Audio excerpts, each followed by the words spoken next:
Vamos ver. você, ó, deu que você iniciou a gravação, tá vendo? Agora, você pode, aí onde diz compartilhar a tela, clica com o botão direito, vai abrir um menuzinho, você pode dizer aí, deixar os participantes compartilhar a tela, porque aí eu posso, se eu quiser, mas eu não vou compartilhar, não. Não vou compartilhar, não precisa.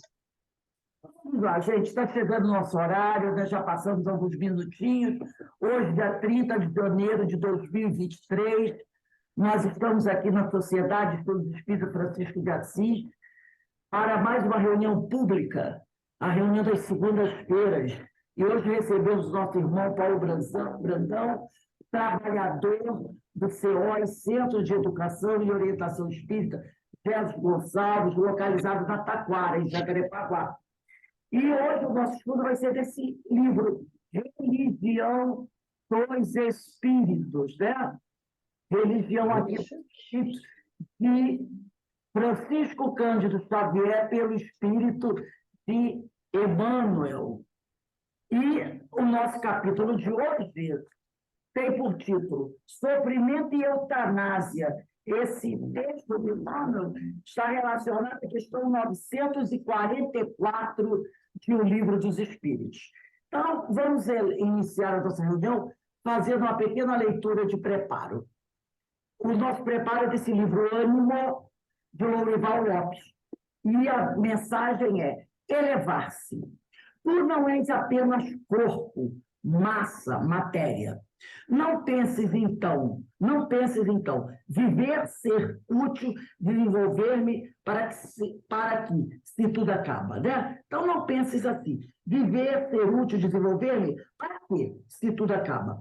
És espírito em caminho para a eterna luz, sabedoria e felicidade.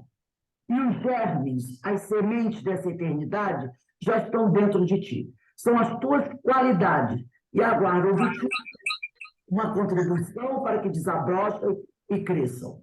Não ponhas sobre as tuas qualidades uma pedra ou uma tampa, como são o materialismo, as negatividades e as destrutividades, porque senão elas rebentam pelas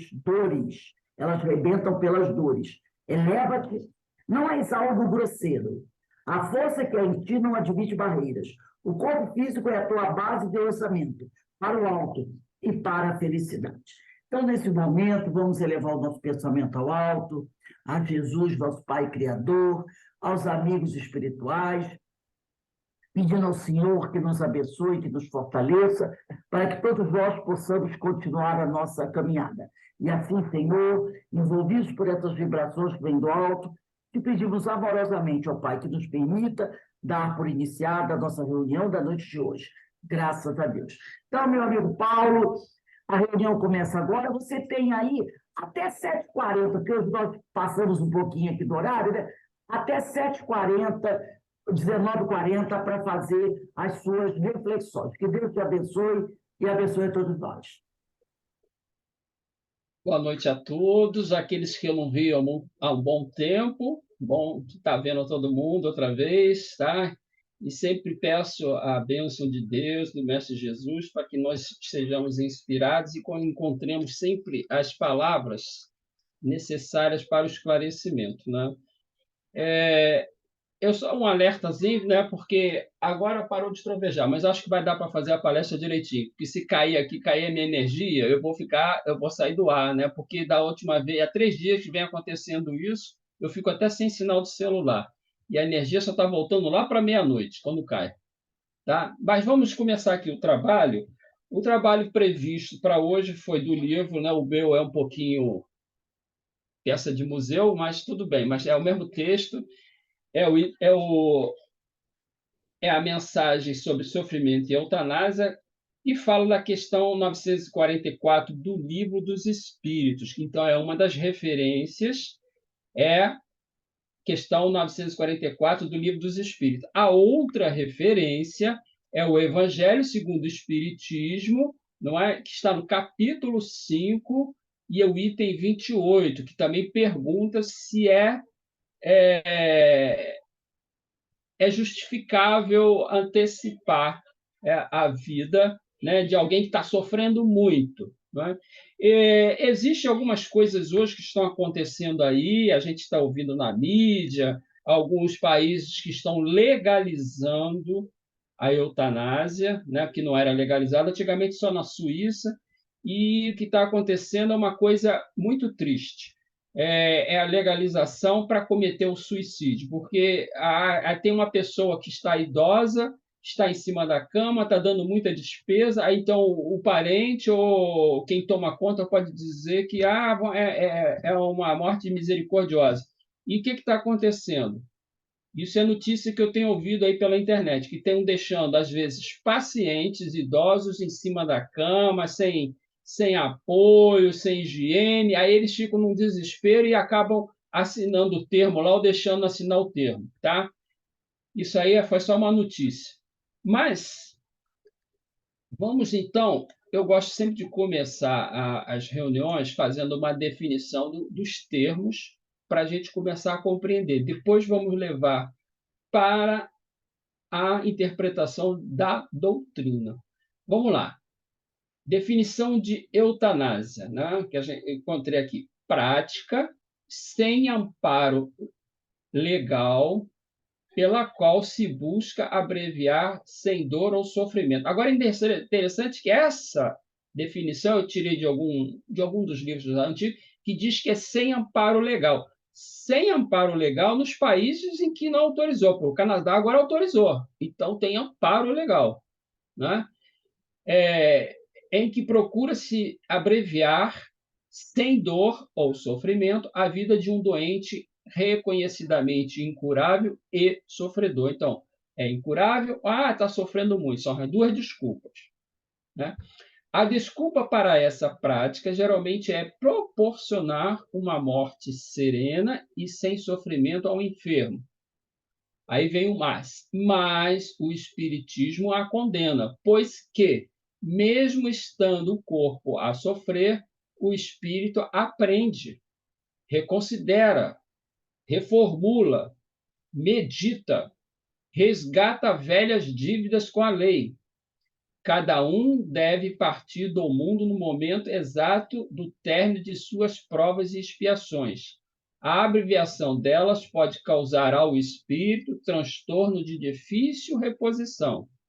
É condenável aquele que pratica a eutanásia. Então, essa definição foi tirada aqui da definição do Wagner com espírito, e também tem aqui espiritismo de A a Z. Então, o que acontece? Essa é a definição, aborda praticamente tudo o nosso tema, não é? Então, vamos lá. Quando nós encarnamos, não é? A gente produziu o próprio corpo ou a gente dependeu de um encarnado para que gerasse um corpo físico para que eu pudesse encarnar? Então, não fui eu que gerei, eu, espírito, não gerei esse corpo aqui. Então, eu tive um pai biológico e uma mãe biológica, e antes disso, eles devem ter aceito espiritualmente que eu viesse a ser filho deles. Existe um trabalho imenso na espiritualidade, a gente vê nas obras de André Luiz, lá, inclusive, em nosso lar, projeto reencarnatório, departamento de reencarnação, tem lá um modelo, né?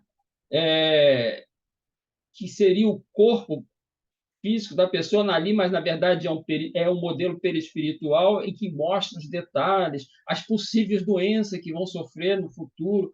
É claro que nada é determinístico, depende de como a gente vai andando aqui na Terra. As nossas provas podem ser atenuadas e podem ser agravadas também se a gente continuar fazendo besteira, não é? Então, existe, por parte da espiritualidade, por parte dos nossos pais biológicos, por parte de um monte de intercessor que às vezes pede, que interfere por nós, um compromisso, um dispêndio de tempo, né, para que a gente reencarne. E tem um outro princípio também que a doutrina fala. Nós temos o livre-arbítrio. Tudo bem, Deus nos deu o livre-arbítrio e Paulo de Tarso já dizia, tudo me é lícito. Tudo é lícito, eu tenho livre-arbítrio, mas nem tudo me convém. E por que que certas coisas não convêm? Por quê? Vão ferir as leis de Deus, que são as leis divinas, as leis naturais.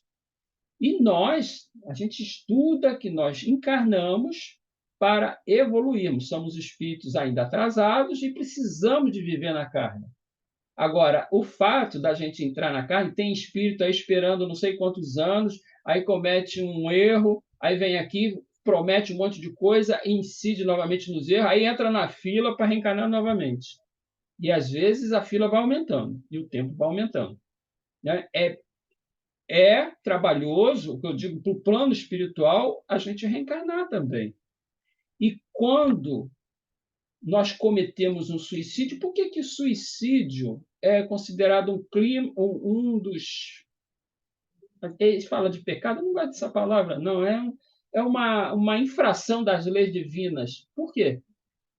Porque lá na doutrina diz que nós não podemos fazer algo que a gente não possa reparar. Deus nos dá a oportunidade de reparar tudo. Agora, se tem alguma coisa que a gente não pode fazer, que a gente não tem, nenhum de nós encarnados, é restaurar a vida. Se eu tiro a vida do meu semelhante, eu não tenho como devolver a vida a ele. E se eu tiro a minha própria vida, eu também não tenho como restaurar a minha própria vida. Eu vou depender novamente da vontade divina, das ajudas dos amigos espirituais, dos mentores. Imagina o nosso mentor, que foi o nosso avalista na nossa encarnação, como é que ele fica? Sem, sem falar de outras coisas que daria outra palestra, que está lá no livro de Evolução em Dois Mundos, André Luiz, mostrando que quando, né, Jesus diz que nós somos deuses, porque nós somos co-criadores, porque dentro de nós existe um universo de micro-organismos que também tem vida, e que seriam também futuros espíritos, não sei, daqui a não sei quantos trilhões de anos, evoluindo, e nós somos responsáveis por toda essa vida orgânica que vive em nós. Quando eu cometo um suicídio, eu estou jogando toda essa vida orgânica em mim para o lixo. Né? Então, há uma responsabilidade muito grande. Mas, esquecendo essa parte aí, vamos pensar só no que a gente recebeu. Quantos benefícios nós recebemos para poder reencarnar? Quantos espíritos intercederam? A nossa mãe biológica, né? A vida que ela deu por nós. Né? Tudo bem, aí estão falando do suicídio. Mas a eutanásia não deixa de ser um suicídio. Se for pedido pelo doente, ele está querendo morrer, mas não tem coragem de provocar a própria morte, ele pede. E aquele que aceita o pedido, ele é cúmplice. Então, se existe um assassinato, ambos, aquele que pediu e aquele que ajudou, vai ter sua parte de culpa também.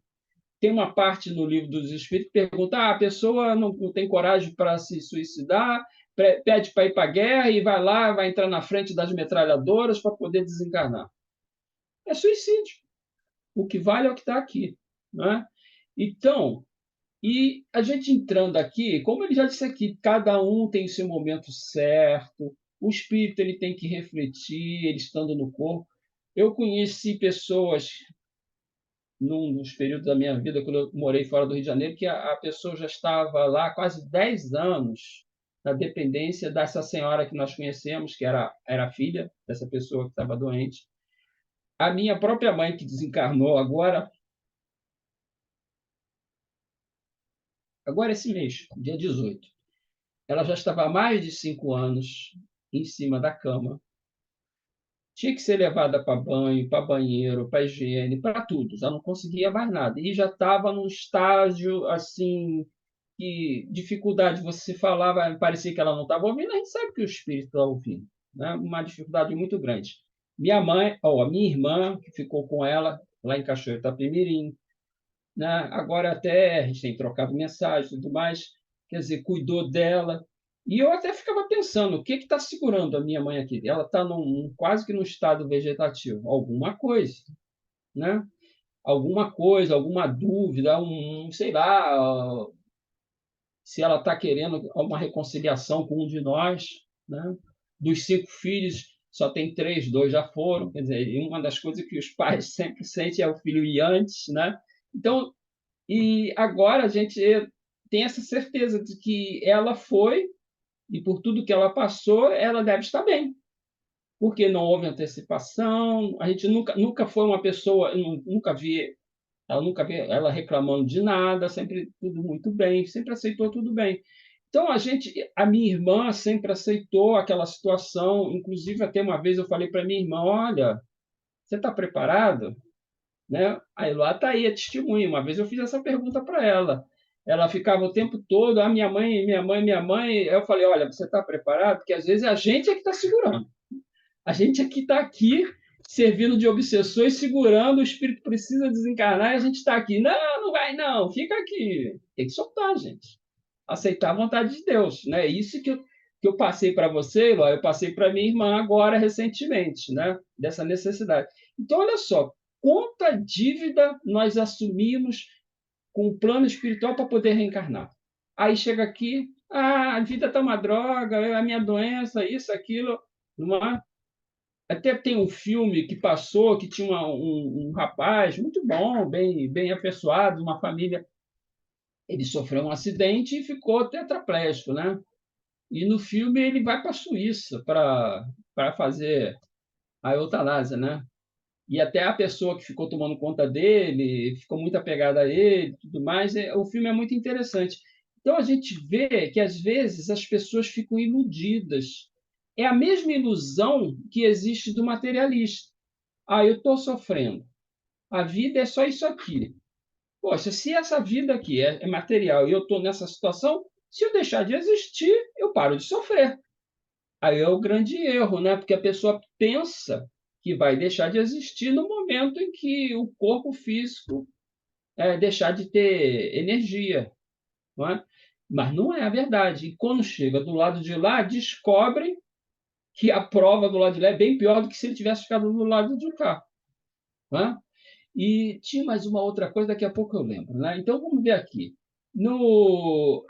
Eu tirei uns trechinhos aqui desse esse livro Espiritismo de A a Z, porque hoje em dia tem uma outra fonte de consulta muito boa, é a Bíblia do Caminho. Antigamente dava para baixar e você instalava no seu computador. Agora não está conseguindo mais baixar. As versões que eu tinha de 2012, 2010 já não funciona mais, que era para funcionar um determinado tempo, mas dá para acessar pela internet. Você bota lá no Google, Bíblia do Caminho, ele vai te jogar para o site. E lá aparece todas as obras de Kardec, todas as obras de André Luiz e todas as obras do Evangelho, do Velho Testamento e do Novo Testamento. E tem um índice remissivo. Tu bota lá, eutanásia, vai aparecer um monte de coisa. Aparece lá o Evangelho, aparece algumas obras de André Luiz, tá?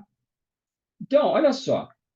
Aqui no livro é uma espécie de um vade-mecum também, uma espécie de um dicionário, falando de outra. Ainda que haja chegado, esse trecho faz parte do Evangelho e faz parte também de uma partezinha tem a religião dos espíritos. Depois eu vou dar uma lidinha aqui, né? Ainda que haja chegado o último extremo, um moribundo, ninguém pode afirmar com segurança que lhe haja soado a hora derradeira. A ciência não se terá enganado nunca em suas previsões?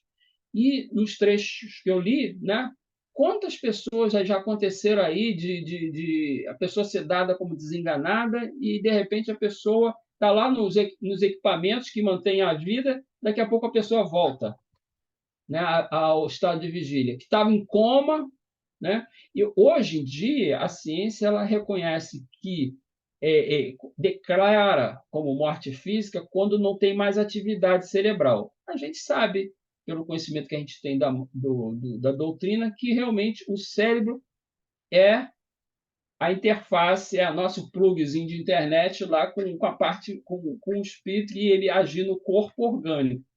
Né? E alguém fez uma pergunta a respeito disso. Um caso que aconteceu nos Estados Unidos, uma jovem que estava em coma e estava presa lá aos equipamentos, quer dizer, extensão da vida, e perguntando. Né? Foi feita uma pergunta, eu não sei se algum programa aí, eu não sei se foi feita por Chico, a respeito de se era justo manter alguém num aparelho, né, com controle artificial de vida e o espírito preso ali. Aí perguntou se o espírito ficaria preso àquele corpo, ele não poderia desencarnar. A resposta que eu vi dizia o seguinte: realmente, hoje, com os recursos da medicina, esses aparelhos conseguem suprir a deficiência da energia que viria pelo perispírito, pelo plano espiritual, que iria vitalizar o corpo físico, não é? Mas a gente sabe, se chegar a hora, pode botar o aparelho que for que vai desencarnar, vai haver parada cerebral. E hoje em dia, inclusive, a medicina reconhece que houve morte cerebral, mas mesmo assim, às vezes, mantém aquele corpo ligado a um pulmão mecânico e a vitalização do coração. Para quê? Para usar os órgãos para a doação de órgãos. É um recurso da medicina. E o texto que eu li, agora não estou me lembrando de onde foi, dizia: não, isso tudo é evolução. Tá? Se é permitido isso, tem a medicina, e diz que quando um médico escolhe colocar alguém, né, nesses aparelhos para manter a vida, né, e ele não está fazendo a eutanásia, ele não está encurtando a vida. Aquela pessoa que está ali, aquele espírito está ali, a gente não sabe quando é o momento dele partir. Você desligar, então houve demanda nos Estados Unidos, entrando na justiça, para desligar o aparelho. Não é?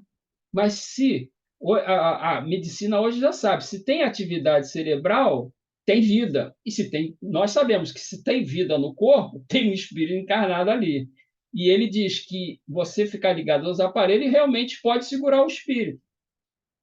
Claro, se o espírito ainda está encarnado e não desligou e o corpo não desfaleceu, o espírito não desliga.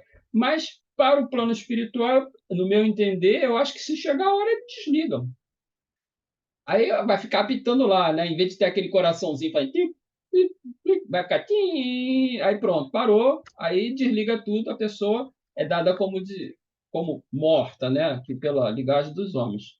Mas a gente sabe que a gente está aqui na Terra para resgatar erros do nosso passado. E quando nós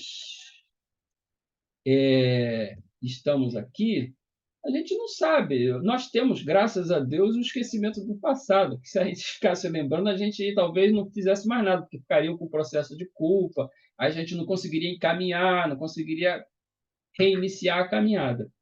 Então, a gente não sabe. Então, apelar para o suicídio, para a eutanásia, representa falta de fé nas leis divinas.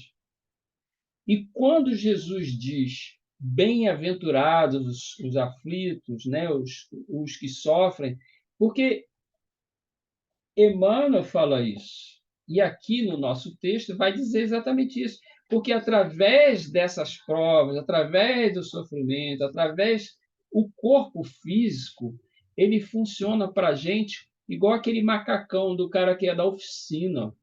Ele está ali, o macacão fica todo sujo, não sei o quê, depois tira o macacão vai lavar, ou ele bota outro. Então, ele funciona como uma esponja, tirando as mazelas que nós impusemos no nosso perispírito. Né? Jesus, quando apareceu, foi para Chico, né? A primeira vez, ou para Divaldo também, é um espírito obsessor. Né? Mais tarde, depois daquela interação, Jesus aparece, ele disse, agora não estou na dúvida se foi o Chico, se foi o Divaldo, diz que nos pontos onde anteriormente ele viu as chagas, ele via pontos luminosos. Ou seja, aquilo ali funcionou como o quê? Um aparelho de limpeza, tirando as marcas que ele trazia no perispírito.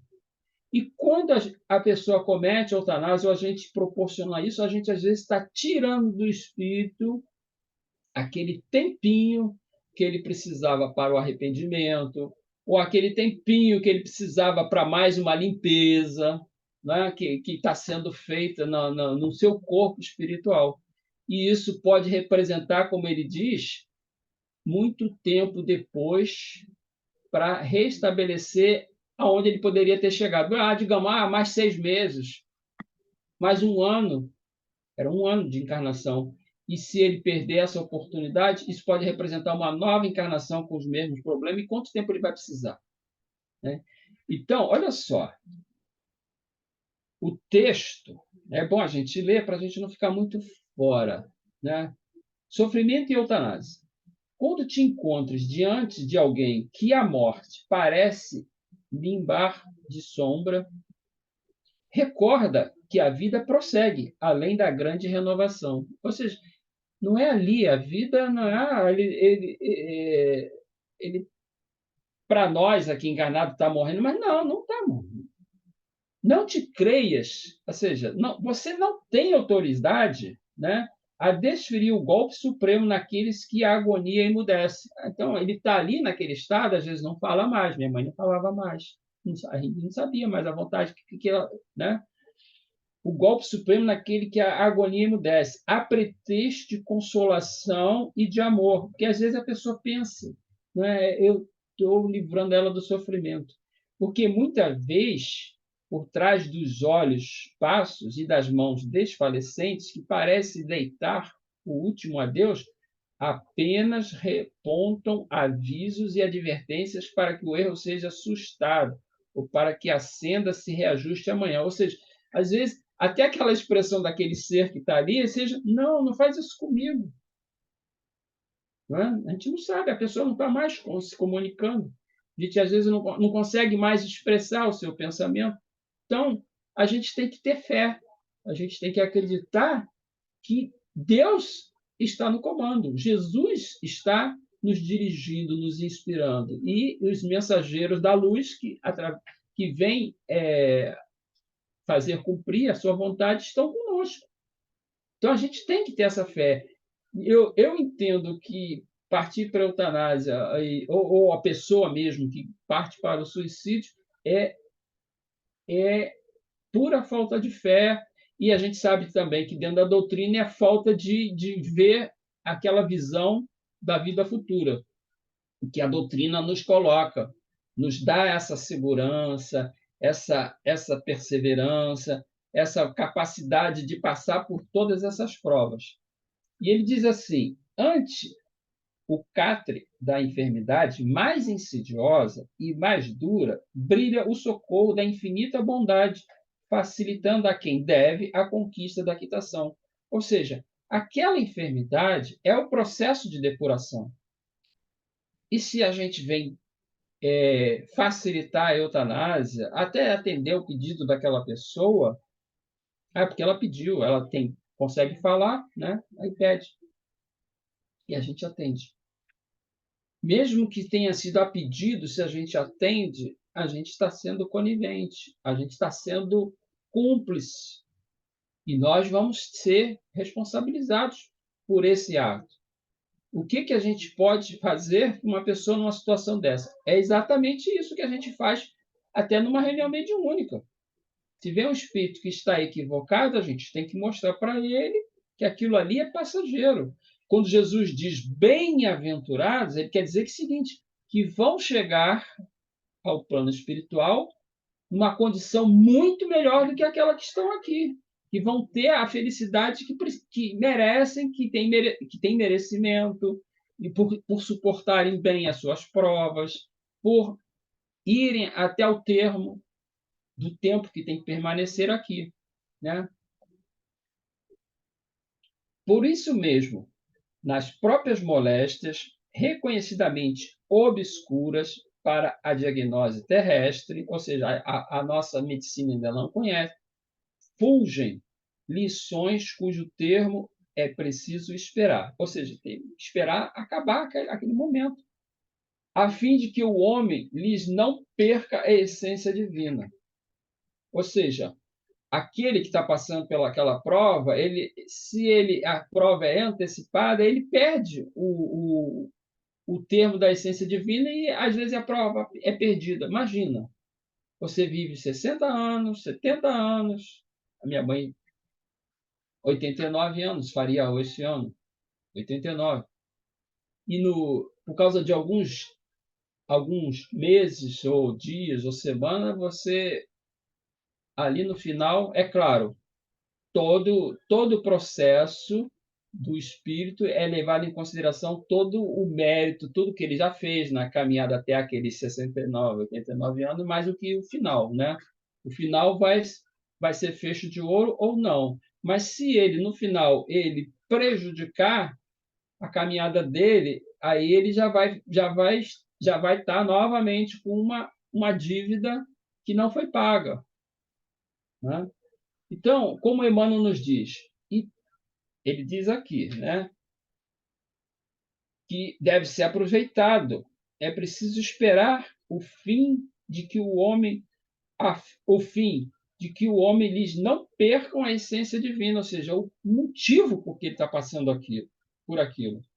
E tal acontece porque o corpo carnal, ainda mesmo o mais mutilado e disforme em todas as circunstâncias, é o sublime instrumento em que a alma é chamada a acender a flama da evolução. Ou seja, nós aprendemos que nós fomos criados simples e ignorantes, e desde o nosso princípio, como princípio espiritual, até atingirmos a condição de espíritos encarnados e viver no reino do hominal, nós precisamos de viver na matéria. Então, a gente tem que aproveitar o máximo. Né? Eu até ia fazer uma comparação aqui. Imagina que você é aquele trabalhador, né? Trabalha numa cidade do interior e você tem seu carrinho lá, meio, né? E é o único carro que você tem, você depende dele para ir, para buscar, não sei o quê, é o seu trabalho, é o seu sustento, é tudo para você. O carrinho vai ficando velho, você deixa de fazer a manutenção, você mete o martelo nele, quebra ele todo, e aí? Acabou para você e você vai continuar na mesma, você não vai ter os seus recursos que você tinha antes. Então, o nosso corpo ele é o nosso instrumento de trabalho, é o instrumento de trabalho do espírito.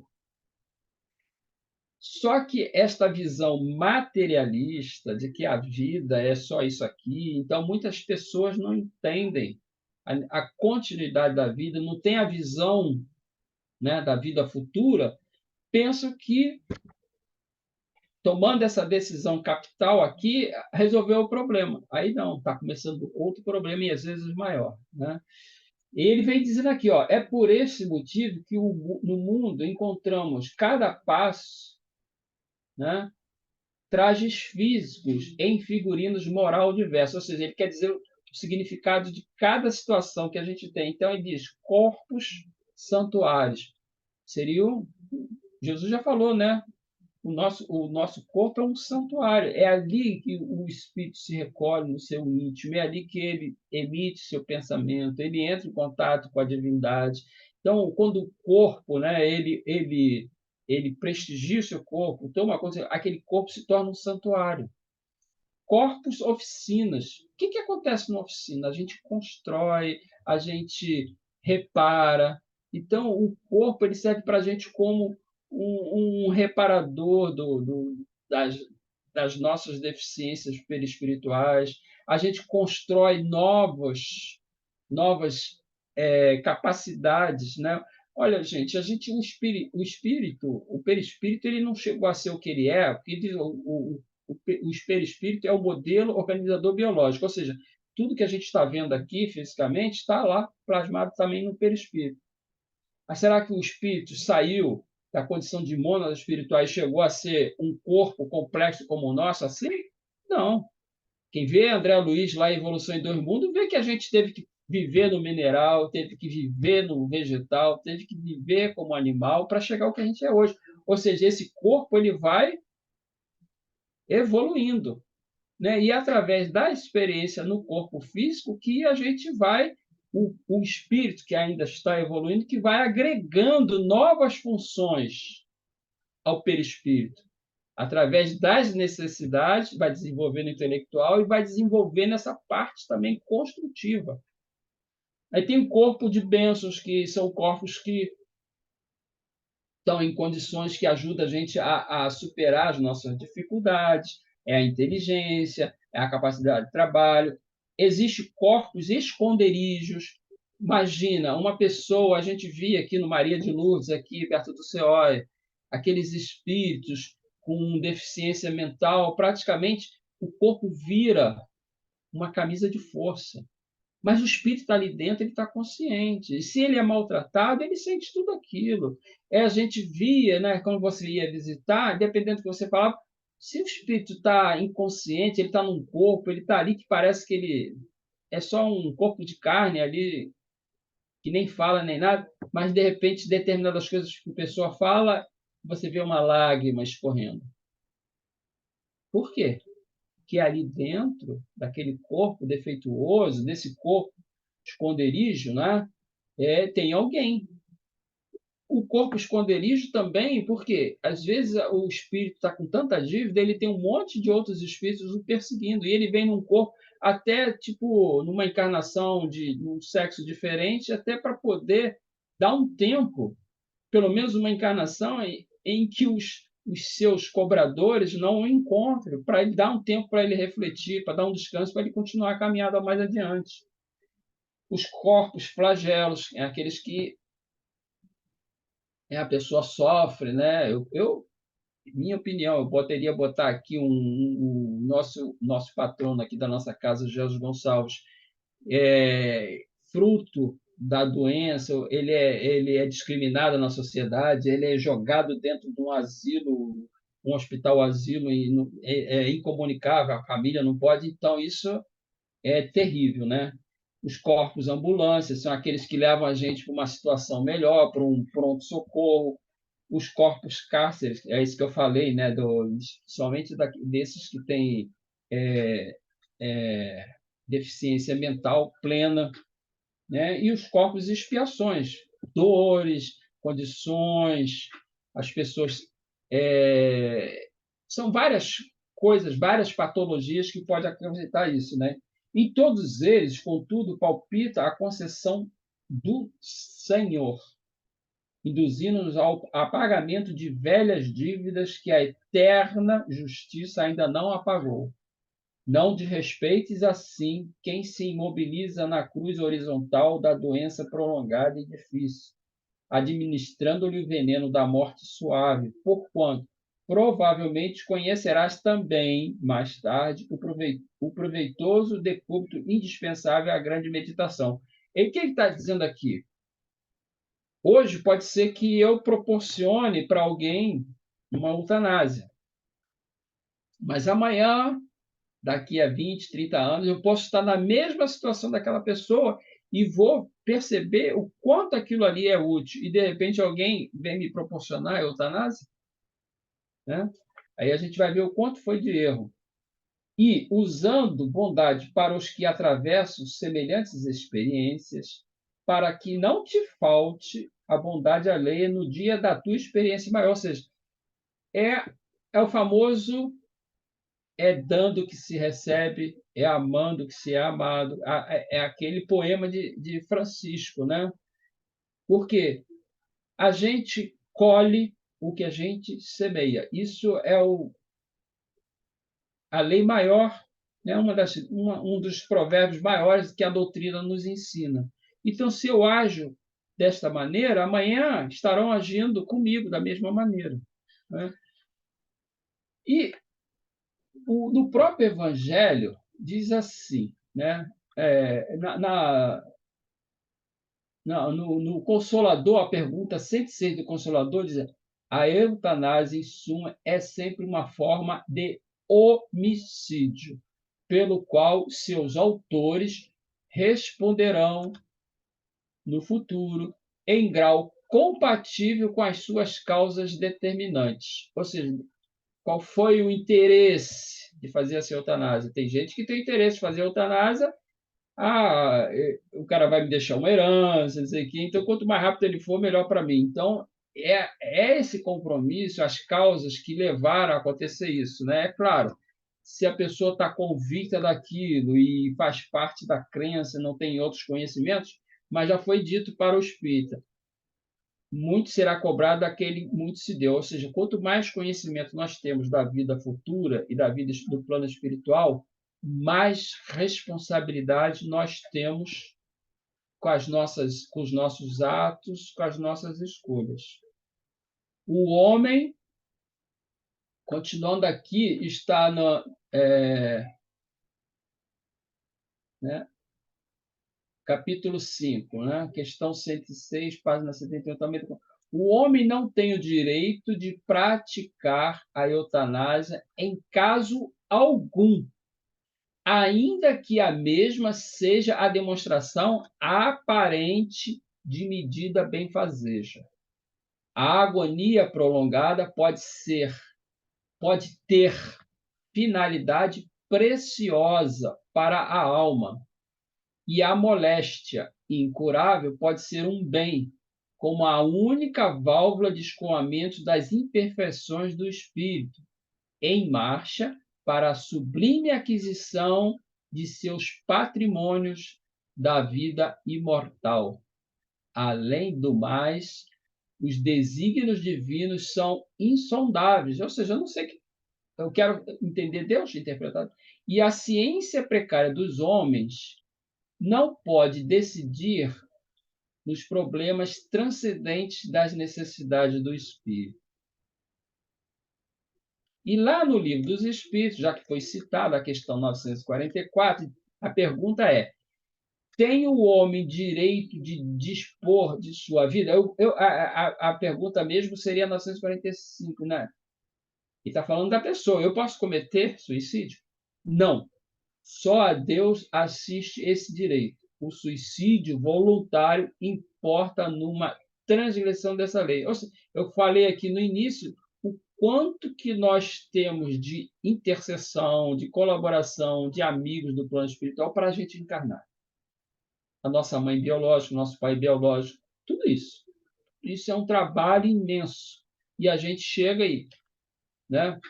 Resolve cometer o suicídio ou pedir pela eutanásia, né? Então ele está falando aqui. Não, só a Deus assiste esse direito. Aí tem uma subpergunta na letra A. Não é sempre voluntário o suicídio? Aí ele está dizendo que há uma exceção. O louco que se mata não sabe o que faz. Aí a pessoa já está naquela condição de não ter mais o controle mental, né? Aí a 945 tem a pergunta: que se deve pensar do suicídio que tem como causa o desgosto da vida? Né? Ah, a vida está uma droga, eu não quero. Insensatos, porque não trabalhavam. A existência não lhes teria sido tão pesada. Eu falei aqui, essas duas questões falam de suicídio, mas tem a ver com eutanásia. Que eutanásia é um suicídio assistido. Muitas vezes não é, a pessoa não tem condição. Existe um caso dos livros de Chico que conta que tinha uma criança que já tinha nascido com problemas de paralisia, ou não sei se ela não tinha os membros nem inferiores nem superiores, né?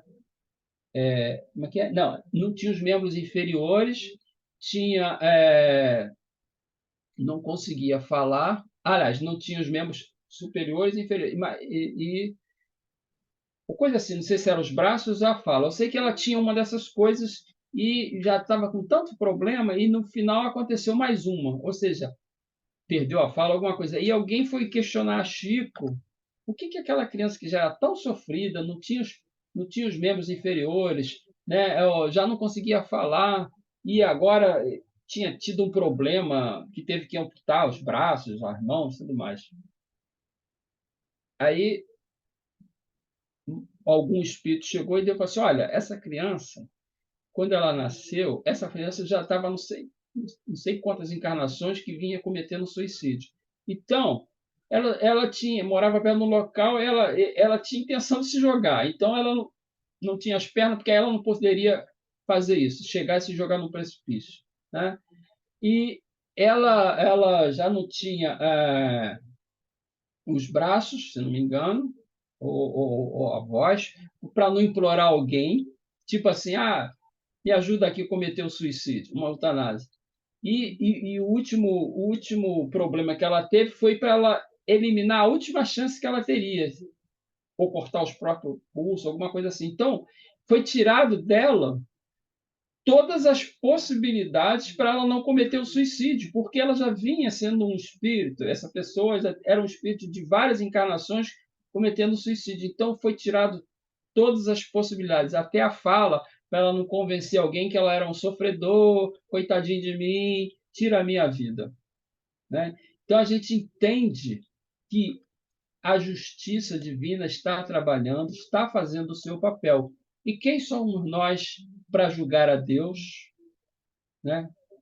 Muitas vezes os espíritos nos perguntam, e quando Kardec às vezes fez algumas perguntas meio atravessadas, ele: quem sois vós para saber os desígnios de Deus, né? Deus é a sabedoria suprema e ele tem o conhecimento de tudo, né? E nós precisamos, a nossa vida aqui é temporária, a gente não compreende isso. Até para nós espíritas, né, quando temos a nossa fé não é sólida e bem sedimentada, a gente balança, não é?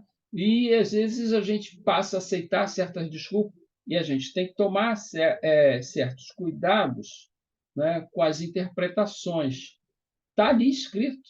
A doutrina espírita ela é bem definida corretamente. Ah, mas ficar lá ligado num aparelho, e se a pessoa não tem condições de sobreviver sem o aparelho, botar ele pendurado no aparelho, eu não estaria prolongando a existência desse espírito além do necessário? A resposta que foi dada é essa. Tirar o aparelho, você estaria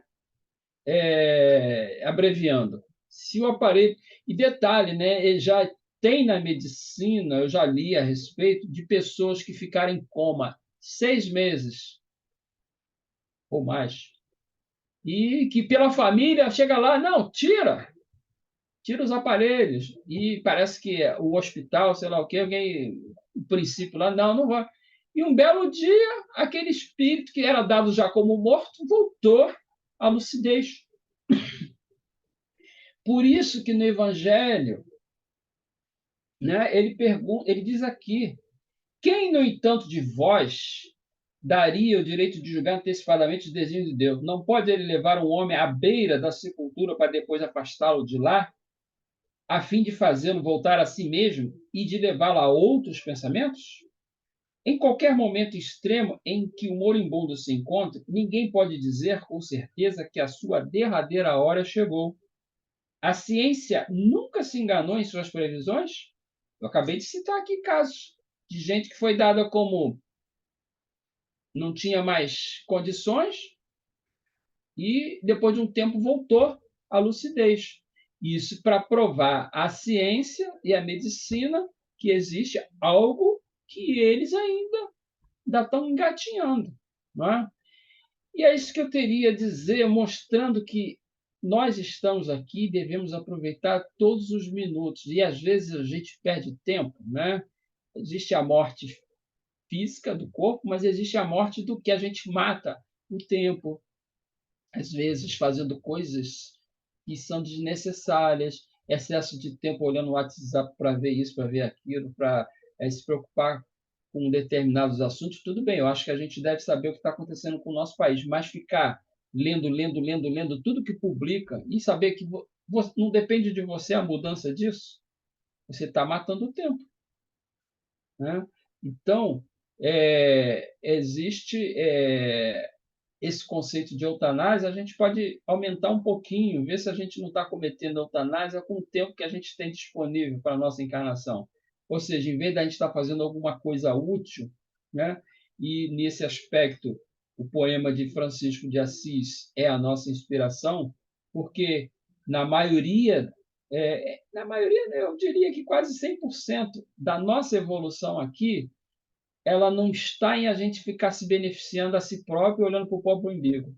Está em a gente se colocar para fora, ajudar o próximo. Ou seja, se eu evoluir, se eu tenho um intelecto um pouquinho melhor, se eu posso ajudar alguém, eu devo usar isso para trazer mais alguém comigo, não é? Diz que nós vivemos numa grande... Cada um de nós é um elo de uma corrente. Então, alguém me deu a mão e está me puxando do buraco, mas eu tenho que entregar a outra mão lá para baixo e pegar mais alguém, para a gente ir subindo todo mundo junto. Então, essa a gente deixar de cumprir com isso, talvez a gente estivesse também fazendo uma eutanásia do tempo, né, que a gente tem aqui na Terra. Ah, eu vivi 80 anos, mas desses 80 anos, quantos anos eu eu tive de utilidade, né, e que eu fui útil ao próximo e que eu semeei alguma coisa, né? Então, é isso que nós teríamos a dizer e eu acho que a nossa atividade aqui, o nosso propósito é a gente ter o conhecimento necessário até para, se nós nos depararmos com alguém com esses pensamentos, nós temos argumentos para esclarecer. Como disse Jesus, conhecereis a verdade e ela vos libertará. Por quê? Se eu acho que a verdade é eu sair da vida, que eu vou ficar melhor, e isso não é uma verdade, se eu fizer isso, eu vou chegar lá pior. Então, se eu sei a verdade, que a vida continua, que o que eu passo aqui não é nada em relação a uma vida na imortalidade, eu vou aguentar o tranco, eu vou passar e vou chegar lá e vou me sentir muito bem, em vez de ficar, né, na culpa e acabar me prejudicando e voltando para uma situação que eu já poderia ter superado, né? Muita paz a todos, uma boa noite a todos, que nós possamos cada vez mais interiorizarmos esses conhecimentos. E eu sempre peço a Deus e a Jesus que ilumine nossa mente para que a gente possa recuperar esses conhecimentos, ilumine nosso coração para que a gente possa, com todo esse conhecimento, aplicarmos ao nosso semelhante, à família, aos vizinhos, a todos aqueles que conosco convivem. Muita paz para todos. Muito obrigado, meu amigo, pelas suas reflexões. Realmente nós temos que pensar sobre tudo isso, temos que trabalhar cada vez mais para que a gente possa acompanhar. São tantas coisas, não é? Tantas ideias que surgem, mas que a gente possa se manter firme nos nossos entendimentos para realmente podermos cumprir com a nossa missão e buscar ajudar aqueles que estão mais necessitados. Que Deus te abençoe. Então, para encerrarmos a nossa reunião de hoje, que retornaremos aos estudos na quarta-feira, 18h30, o Evangelho, e às 7h50, o livro Emmanuel. Nós vamos... E aí vai pela semana, né? Então, eu vou pedir ao nosso irmão Jorge para fazer a nossa prece de agradecimento. Jorge, por favor.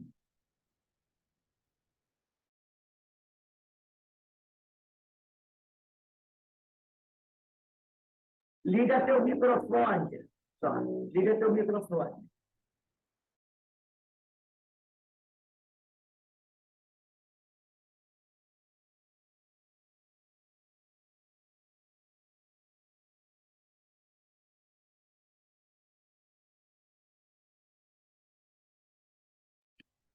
Pronto, está ligado. Custei um pouquinho, porque não estou bem adaptado a esse sistema, mas está funcionando.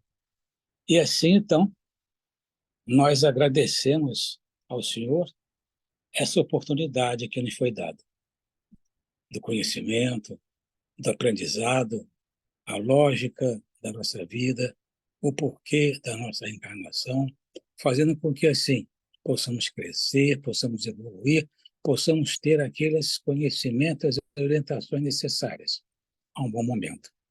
Um momento de paz, um momento de luz, um momento de crescimento. E essa doutrina maravilhosa, que nos ampara, que nos orienta, que nos consola, serve para isso, para nos abrir o horizonte, dando-nos a capacidade do crescimento, dando a capacidade do entendimento, fazendo com que tenhamos noção do caminho onde possamos traçar nossos passos. Muita paz, Senhor, que a sua força continue sobre nós, dando serenidade, dando aquele equilíbrio tão importante para que tenhamos as condições necessárias da evolução. E humildemente, só temos mais uma vez que lhe pedir que assim seja. Graças a Deus. Graças a Deus. Bem, meus irmãos, eu desejo a todos uma boa noite, de muita paz, de muita luz para todos vocês, tá bom? Ó, um beijo no coração. Boa noite a todos. Obrigada. Boa noite, um abraço. Foi bom. Boa Boa noite, Paulo. boa Um abraço. noite. Boa noite. Tchau. Boa noite. Que o Senhor nos abençoe a todos. Amém, graças a Ô, Deus. Paulo, Boa noite, gente. Boa noite, boa Paulo, eu noite. queria falar contigo um pouquinho. Tudo bem, quem quer? Denise? Então, Paulo, para eu melhorar a minha transmissão, eu preciso, então, ter um computador, né? Porque